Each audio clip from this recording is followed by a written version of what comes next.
welcome back. I'm Melanie. I'm Abby. Today's episode, we are focusing on the AAPI community, mental health in the AAPI community, which stands for Asian American Pacific Islander. And the reason why we are invested in this space is because being both Asian Americans, we feel that it's important to shed some light on this community. And, kind of the stigma that surrounds mental health in the community, the perceptions of how mental illness works and how it's addressed and under-addressed, that kind of stuff. And we're also going to go into, after that, addressing kind of the gender gaps in receiving support for mental illness, that we're going to talk about, what is it like to, not be believed seeking support as women, especially as women of color? What is it like, trying to seek out resources, things like that, and where the barriers are. So first off, we're going to start with, talking just about the general of the minimization of mental illness that occurs in AAPI communities. That, Melanie could maybe start us off with, how do love languages work? Maybe we could talk about the personal, maybe how it expands to the general of how, AAPI communities often advocate expressing love, expressing support, and addressing mental health. Yeah, so I think this is definitely not something novel within the AAPI community. We don't really express our feelings as openly. We don't say things like I love you very often. We don't necessarily even share too many physical sort of affirmations. In a lot of languages, there is a lack of a word for things like depression and anxiety. And the translation of such words often kind of undermine the condition itself. And so this is definitely, I think, especially for those within the AAPI community, recognize that there is a different sort of love language that our families and friends express amongst ourselves. And that's, when our mothers ask us, have we eaten yet? My grandmother likes to pop in during Zoom meetings at the most opportune time to give me a bowl of cut fruit and a fork. And it's her way of saying, you got to nourish yourself, right? As you're doing your work stuff. And so Abby and I were talking briefly about how there is kind of a lack of a bit discrepancy between, where those generations come from and how they sort of express their love versus how we may express our love nowadays, or how these conceptions of how we should express our love are a little bit different.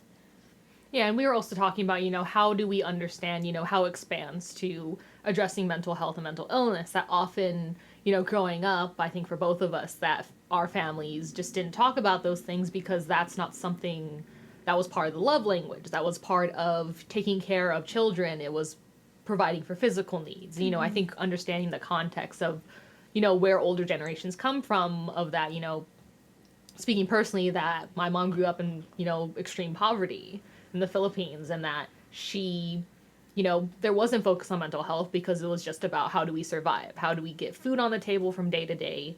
Things like that. You're Cambodian, and that your family grew up during the genocide, and that kind of context affects the way people are able to navigate mental health. That, you're not going to focus on these things when you're just trying to survive. So, having that understanding, but also, acknowledging the gaps that, we experience and that other children have experienced growing up with not being heard, not being listened to, because that's considered a lesser than issue or not an issue at all.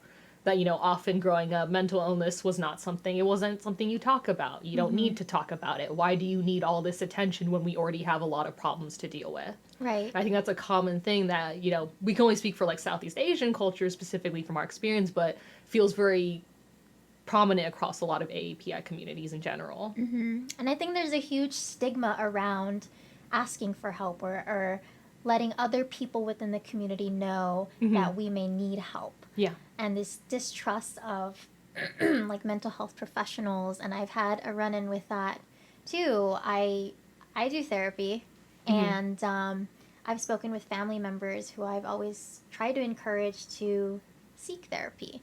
And I'm always, I think anyone can benefit from therapy even if there's not some pressing concern or some Mhm. pressing matter, or they're grieving over a specific experience. Um, but I've had, relatives tell me you can't trust somebody else to handle those issues because Mhm. they won't understand. It's supposed to stay within the family unit, that my Right. mom has a lot of shame built in about, how can you share your problems? It exposes something that somehow it Exactly. reflects about the internal, that it means that my mom has failed as a mother. And there's that fear of that, you don't want to disrupt the family unit and give your secrets out to the world. How can a stranger understand, especially if they're not someone from the AAPI community? They're Right. like, what does this person know? How can they help me? How can they understand where I come from? Because they've never lived it. And there's that kind of based in that distrust you're talking about. Right. And I think that that's one of the benefits, though, of speaking to someone from the outside, is they are trained professionals who have tools.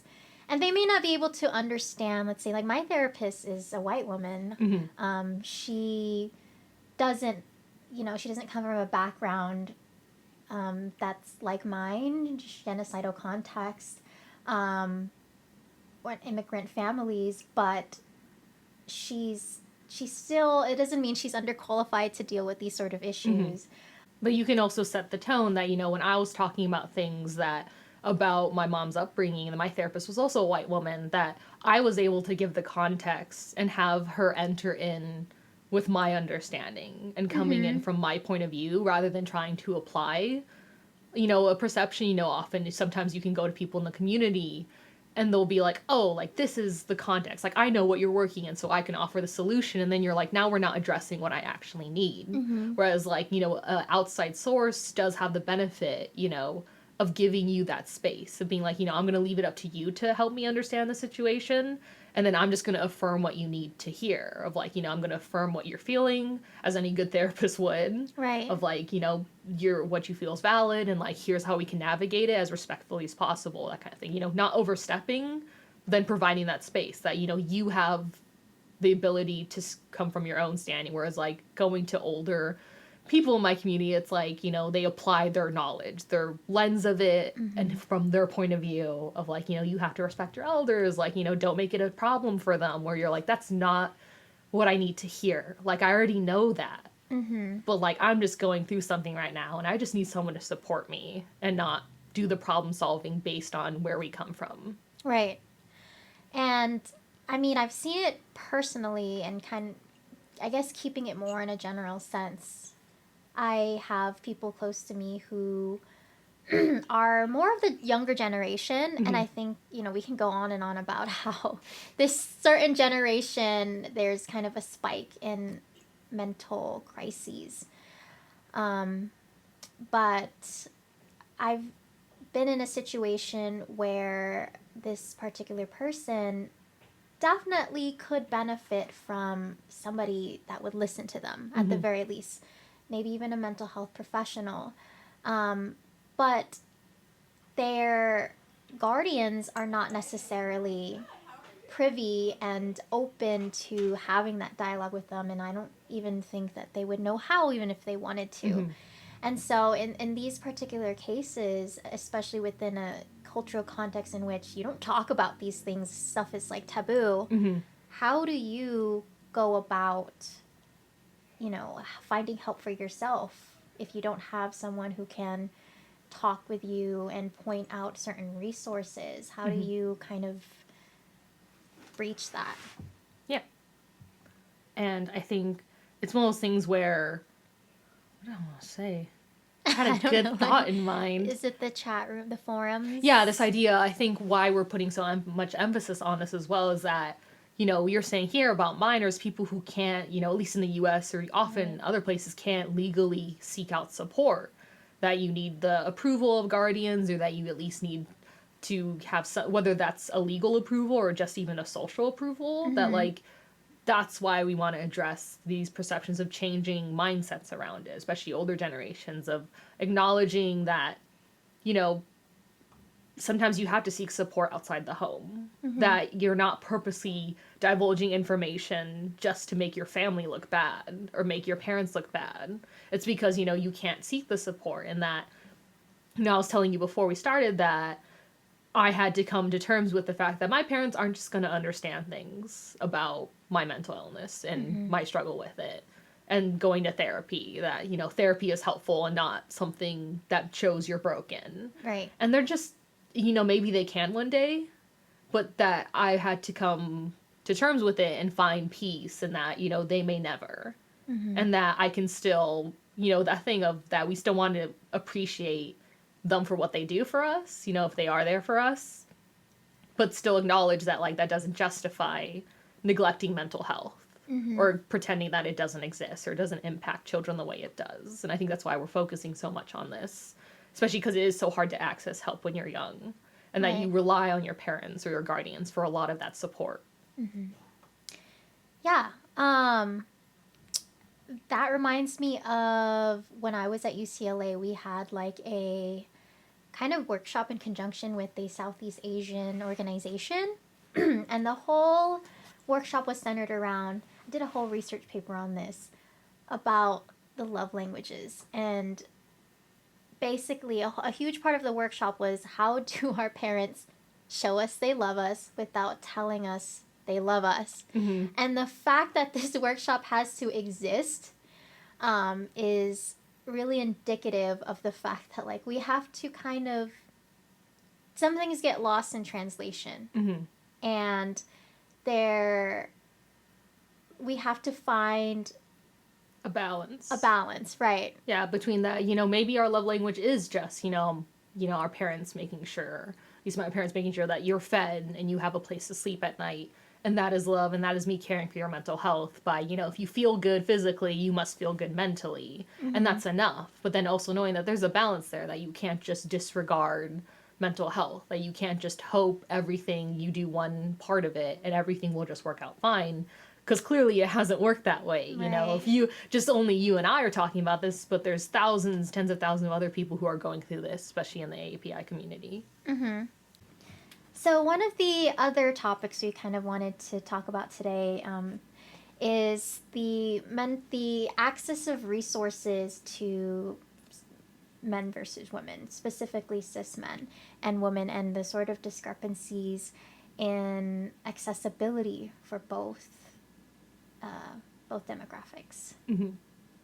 Yeah, so we kind of wanted, because, there's a lot of overlap. We have personal experiences where it feels like we want to seek out support, whether it was anxiety or depression, and not being believed, or that it's attributed to other issues or life circumstances, and that, it's not taken seriously as much, and that, we're not using this, of course, to detract from, men in general, but then acknowledging the fact that women do face a different believability. Can start with the facts or statistics, that these things are things that seem objective, that we were just researching and find things like, suicide rates for women and men, that women are 3 times more likely to commit it, but men are more likely to succeed in following through on the first try of, attempting suicide. And that, at first glance, it's like, oh, this is just an objective statistic, but it has a connotation to it. That in some way it says something about the severity, that, you assume that the severity of men experiencing suicidal thoughts is higher because they're more successful in the long run versus women who aren't. And then, this perception has grown that they're attention seekers, that them doing non-fatal suicidal behavior or having suicidal thoughts and, having failed attempts somehow negates the severity in a way. That we should take it seriously, but not as much as men, because you're not actually going to succeed. And then maybe you are just looking for attention, you're not actually serious, and that creates a stigma that women aren't believed when they're actually experiencing the same thing men are, just because they're not as successful. This idea of that, we're balancing things unconsciously of severity and, creating perceptions of how we view women with mental illness versus men with mental illness. Right, which brings up the question if that should even matter. Mm-hmm. I think they should both be terrible, and that women who don't succeed are still more likely to attempt again and succeed. So that the end result is the same, and that both need to be taken seriously, but we end up perceiving that men need more support because they're more likely to die right away versus women who will die later, which is very skewed socially. And we were talking a little bit earlier when we were brainstorming about how um, most of the time when it's too late is when we start asking questions Mm-hmm. about what we could have done, what signs we might have recognized. And there's this whole sort of brigade of like, now that I think about it, this person Mm-hmm. was doing this and this was kind of odd. But nothing is done to address that situation while it's Mm-hmm. happening. And I think like these statistics kind of underline that discrepancy. And like even the terminology that there's a specification of non-fatal self-harm. This idea that all self-harm indicates some fatality to it. That, Mm-hmm. It's never just an attention seeking. That just because someone doesn't, cut themselves a certain way or overdose enough to kill themselves, that they were still maybe thinking of it, of trying to. Right. And that the end goal is still somewhat fatal. And that the idea of saying it's non-fatal negates the importance of addressing it. And that, like you said, that there's this hypocrisy that after someone has already, gone through suicide, that suddenly there's an outpouring support. Everyone thinks they were so great, they were so amazing, we loved them and cared for them so much. But when they were still here, there was none of that, or no acknowledgement, or even judgment, that people who reach out for support are judged. Mm-hmm. That there's something wrong with you. We can tie it back to the AAPI community, that there's something broken about you. Like, you can't be thinking those things. You have no reason to think them. And if you're thinking them, that means something bad is wrong with us. Because if you say it's us, things like that.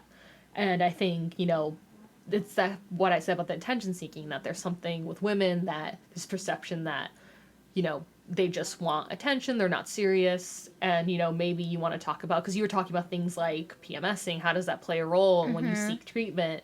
And then you get put into a box, the classic woman box of, is it just your period? Right. Is it just your menstruation? Is it just your womanness that's freaking you out right now? It's like having a uterus adds to that element of, whether or not you'll be more prone to mood swings.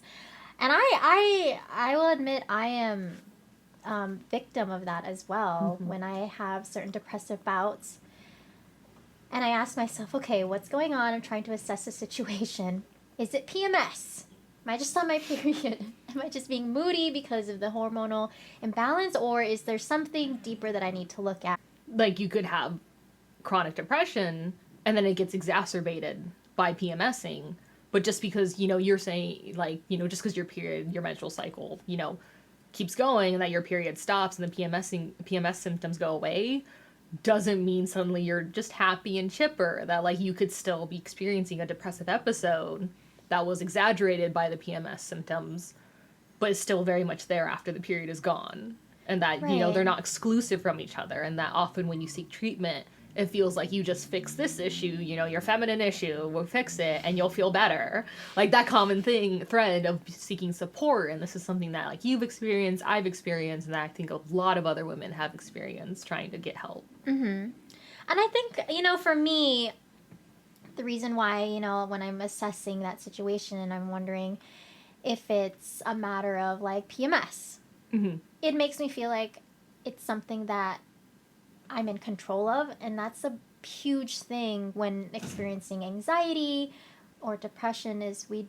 don't feel like we have much control of how we're feeling and the things that trigger it and the physiological symptoms. But for some reason, when I'm like, it's just PMS, it'll go away in like a day or two. But with the kind of like implications that creates can be dangerous, I guess. It can limit how much women are believed. Right. We're talking, like, we always reference things like the yellow wallpaper of, that there's a history, at least here in the US, that, I can confidently speak to of, hysteria being associated with women, of that women who experience mental, illness or psychotic breaks, that they are hysterical, that they are just inherently, it's an inherently female thing of that. They are crazy and that they must be locked away and they can't be helped. There's just something wrong with them. And that forms a foundation of the way women are treated in the mental health system. That Right. they are naturally oversensitive, and you don't have anxiety, you're just your emotions, you're just too over, you just need to calm down, you need to be more like a man. Like, yeah, this association between certain characteristics, certain mental illnesses are associated with men at a certain rate versus women. I'm speaking cis with men and women specifically. Things like that affect the way you can access support. Or like, if you do access it, how helpful is it to you that you're still in it, but you just keep getting told this and this, but it's not actually helping anything, that we address all the issues but the actual one. Yeah, and I hope that this isn't to discourage anyone, and women in particular, to not seek help if that's something that you might be interested in. I think it's more of being aware of the kind of underlying, I don't know, biases in the mental health profession. Things like that, there's a reason why I, at least personally, always try to pick, therapists who are women. Because it feels like there are just certain things that just make sense. We acknowledge that it's not always an easy thing to do, because these cultural traditions And barriers are deeply embedded within, our family spheres and friends spheres. So for our next video, we're going to be talking a little bit about maybe how we can start small. Start small, but like also talk about the pros of therapy. We kind of give it sometimes a bad rep of like, here's where it goes wrong, or like the barriers in it, but that there is a lot of good support out there, that we both engage in, going to therapy and getting support. What does it look like when it's helpful? What does it look like when it's productive and progressive for someone's mental health?